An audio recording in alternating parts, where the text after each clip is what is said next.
Hi, long time no talk, or long time no see and talk. This is Talking with David, 22, a lot later than I planned to film. I actually forgot about it, but I am now in the new location, but I'm still got my books by my side. I've got this sci-fi section up top and just various other books. I've moved location, now in sunny Dundee.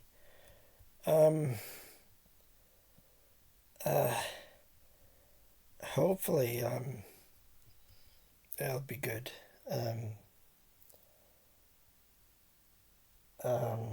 There's a really good library here. And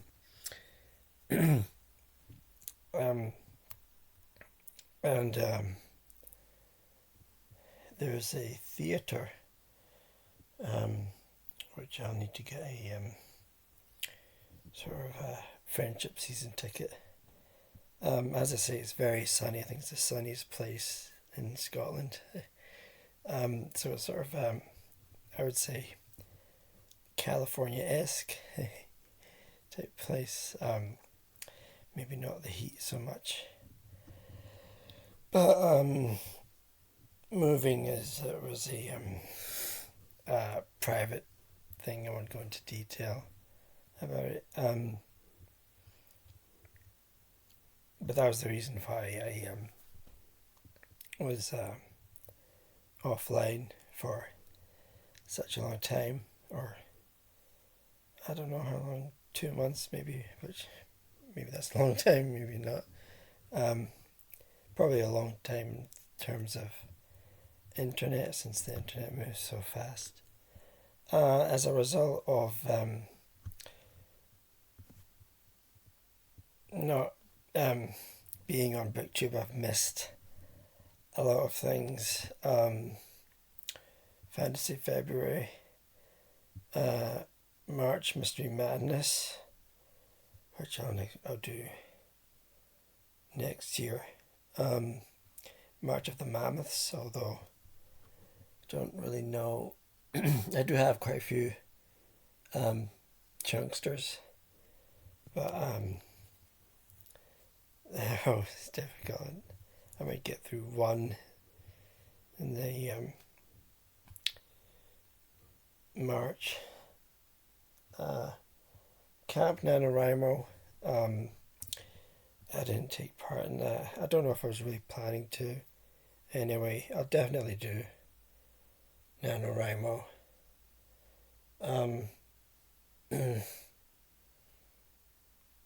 The internet here in this location is a lot better, so I was going to live stream this, but I thought no, but I could do other live streams maybe, because the internet's got a really good connection. During the Christmas time, here's some more bookshelves, DVDs and books. There's still a lot of stuff in storage. I don't know where it is. I'll get around to it eventually. I might need to do 1 or 2 unhauls. Unfortunately, I've already gotten rid of quite a few books, but they were big, bulky sort of coffee table books. They were taking up quite a bit of space. But over the Christmas time, I got a Nintendo Switch.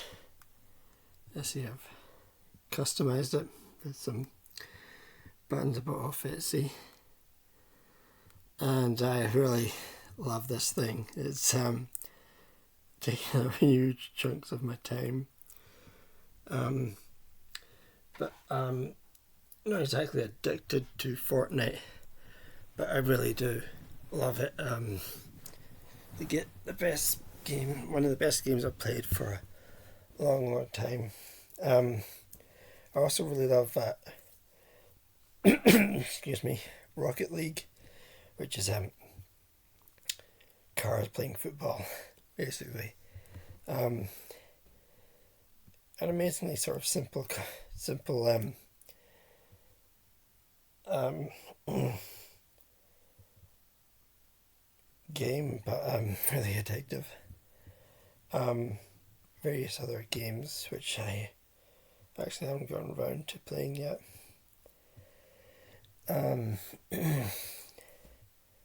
Plans for this year,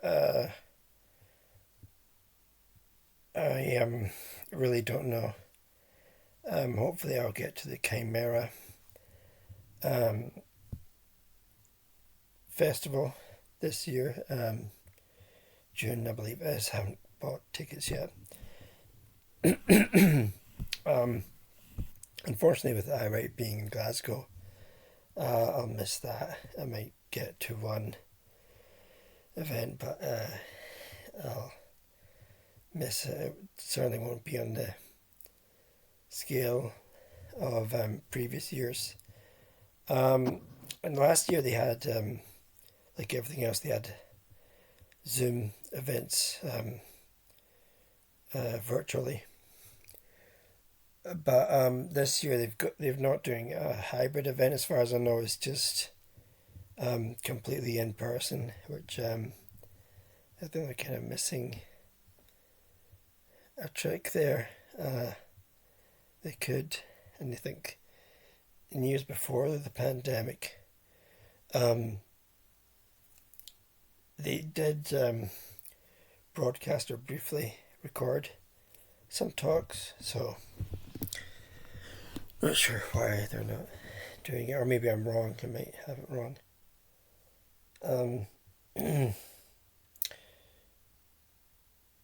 So the rest of the year I really don't know. I've still got the Octavia Butler slow readathon. I think Parable of the Talents, which I actually got out of the local library here. I think it's going to be the best book I read this year. It's sort of early, but I don't think anything's going to top Parable of the Talents. Parable of the Sower. It's I don't know if it really lived up to the hype. It's a good novel. It's a fantastic example of dystopia. It's brutal. You're dragged along the novel. Fantastically written, great characters. But it just didn't have a wow factor for me the way that Parable of the Talents does, and the same way that Parable of the Talents is also this chillingly accurate with some of his predictions, although not all of the predictions. But 1,000 or possibly 1,000,000 or 500,000 dystopian novels and short stories have been written, and one or two of those will get some sort of accuracy of some sort with them, just sort of law of averages type thing. But yeah, it's Parable of Talents is fantastic. Other books, I bought quite a few new books, hardback books. Not exactly science fiction. I've got one science fiction. This is more fantasy, The Atlas 6 by Olivia Blake. Is that how you pronounce that? I'm not sure. Quite enjoyable, but also kind of average, I thought. I just bought this recently, so I haven't read it. I'm on the first page, The Memory Library by Janelle Monáe, and it's signed by the author. Cost quite a bit though, but I think another hardback and very new, published this year. Bracking Day, I don't know if that's Bracking or Breaking Day, by Adam Oyebanji. And again, I've just, on page 1 really, I've only just started that. So I would like to buy some more.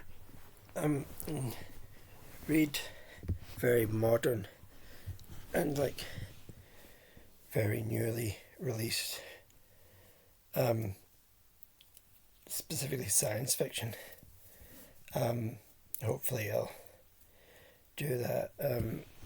I've not bought the recent edition of Shoreline of Infinity yet, but they do digital copies really, really cheaply. So I think I'll do that option.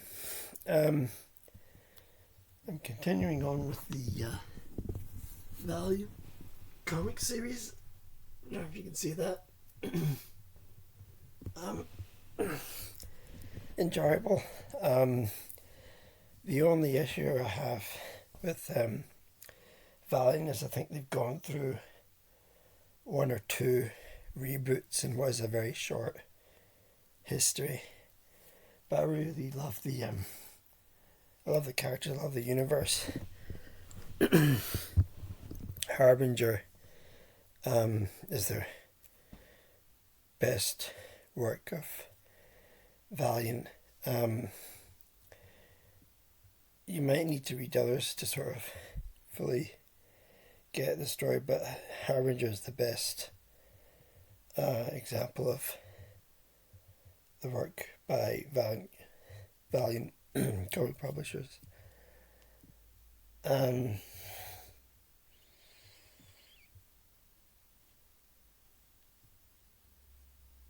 The cost of living thing, which I've heard, which is quite a bit in the news recently. I'm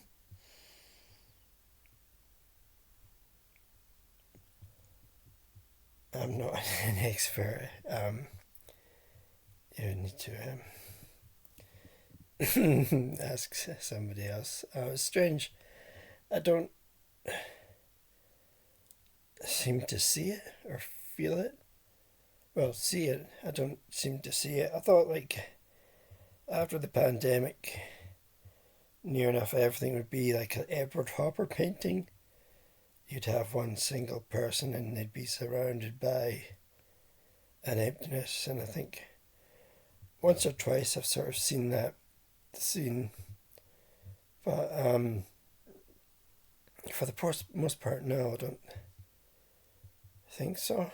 I'm not really a good judge on these things.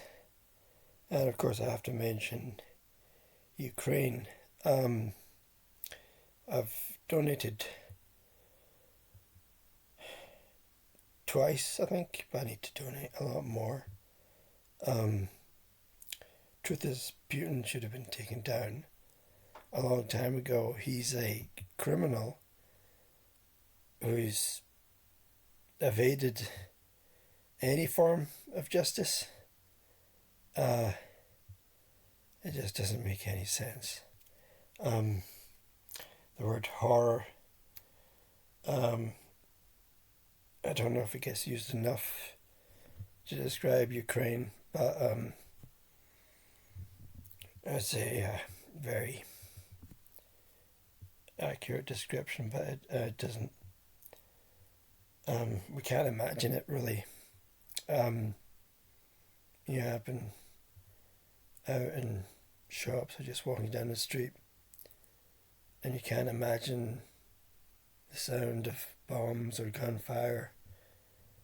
Not to say the horror, you can't imagine it. the same way you can't imagine World War One.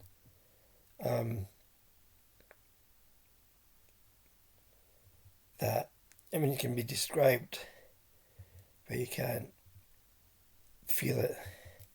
The instructions just don't really convey it. 2022, the last video, I think, was the New Year's book tag or New Year's tag or something along those lines. And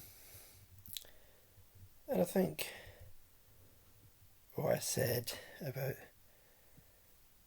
the word youth being the word for 2022, I think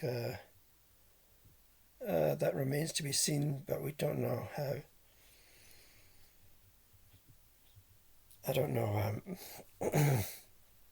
how the rest of this year will go, both personally and national and global sort of sense. Excuse me. So, not much. I don't really have much in the way of plans. We'll see. I'm going to turn this off and I'm going to read Hayate, the Combat Butler by Kenjiro Hata. This is a funny screwball comedy. There it is. Screwball action comedy at your service. Reasonably funny and quite cute and fun. And this I got from the library, the local library, and I got the other volumes as well. I don't know if they have the whole thing, and I don't know how many volumes it is, but they've got a lot. A really well stocked library. It's a really nice old fashioned Carnegie library. I think it might be sandstone, I'm not too sure, but it's a really nice library. Really glad it's there. I need to get back to watching all your videos. I've not been doing that. I'll need to do a binge watch if I can. So, new location, new books, so new things. Really looking forward to it. Hopefully 2022 will be a good, decent year. Thanks for watching. Talk to you next year. Bye.